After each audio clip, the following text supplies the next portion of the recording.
Hey there, today we're going to look at how to trim video Clipchamp tutorial 2025 full guide.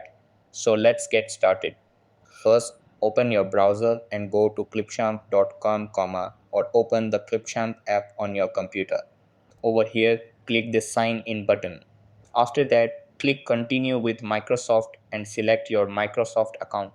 Then on the home screen, click create a new video. Over here, click import media and upload your video file or drag and drop it onto the timeline. After that, on the timeline, use the trim handles at the start and end of the clip to adjust the part you want to keep. Then, to cut a specific section, click the scissors icon where you want the cut. Over here, click delete to remove any unwanted portion.